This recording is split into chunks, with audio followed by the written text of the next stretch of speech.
गुरुकुल नहीं जा पा रहे हैं तो गुरुकुल को घर ले आइए। और ऐसे बहुत सारे मॉडल हैं हमारे पास जहां मैंने देखा कि माता पिता ने घर पे ही बच्चों के लिए ऐसा वातावरण पैदा कर दिया। आप किसी भी इस्लामिक बच्चे से पूछिए, वो आपको बताएगा अल्लाह ताला कौन है, वो आपको बताएगा मोहम्मद साहब कौन है, वो आपको बताएगा कलमे क्या क्या है, वो आपको बताएगा कुरान क्या है, वो आपको हदीसें पढ़ के बताएगा, वो आपको आयतें सुनाएगा। लेकिन आप किसी भी सनातन धर्मी के बच्चे से पूछिए तो वो जिंगल बेल तो सुना देगा, लेकिन भगवत गीता का एक भी श्लोक नहीं सुना पाएगा। अब आप कह रही हैं कि बच्चे क्या जानने चाहिए? पहले तो माएँ जाने, माता निर्माता भवती। माता अच्छी होगी, माता जानती होगी, तभी तो वो बच्चों को पढ़ाएगी। माता यदि टिकटॉक पर वीडियो बना करके डांस करेगी तो बच्चों से हम ये अपेक्षा नहीं कर सकते कि वो हनुमान चालीसा आपको पढ़ करके सुना देंगे, है ना। तो बच्चों के लिए सबसे पहले एक पुस्तक है छोटी सी, आर्योद्देश्य रत्नमाला।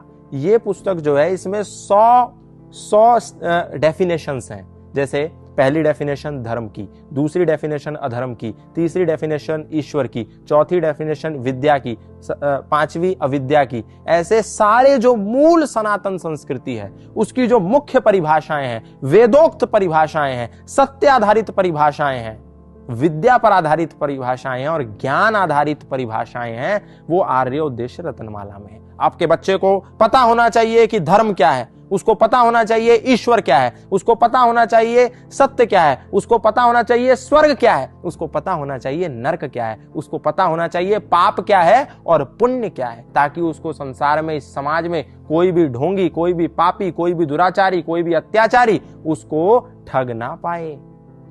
तो ये जो आर्योद्देश्य रत्नमाला, ये उसको पता होना चाहिए। दूसरी बात, उसको भगवान श्री राम का बेसिक कैरेक्टर पता होना चाहिए, उसको भगवान श्री कृष्ण का बेसिक कैरेक्टर पता होना चाहिए, उसको वीर हनुमान का बेसिक कैरेक्टर पता होना चाहिए। ये नहीं जय हनुमान ज्ञान गुण सागर, जय कपीस तिहु लोक उजागर, ठीक है मैं पेपर में पास हो जाऊं बस, दैट्स इट। ये नहीं उसको कि हनुमान जी पर लाल सिंदूर लगाया हो गया, ये नहीं कि राम लक्ष्मण जानकी जय बोलो हनुमान की हो गया, ये नहीं कि राम जी के आगे माथा टेक दिया लेकिन राम जी कौन थे पता ही नहीं।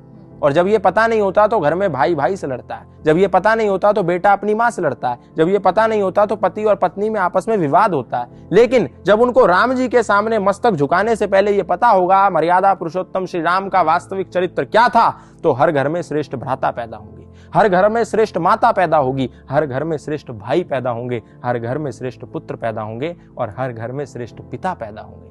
तो हर नौजवान को, आपके हर बच्चे को कम से कम भगवत गीता के 50 श्लोक आने चाहिए, उसको हनुमान चालीसा आनी चाहिए, उसको आपके पूर्वजों का चरित्र पता होना चाहिए। क्योंकि नहीं पता होगा तो कोई भी बोलेगा जाओ 9 गजा पीर पे चादर चढ़ाओ, आपके बच्चे को पता ही नहीं, क्योंकि वो तो राम को, हनुमान को, कृष्ण को और 9 गजा पीर को, गाजी बाबा को और मोइनुद्दीन चिश्ती को, सबको एक ही श्रृंखला में रखता होगा।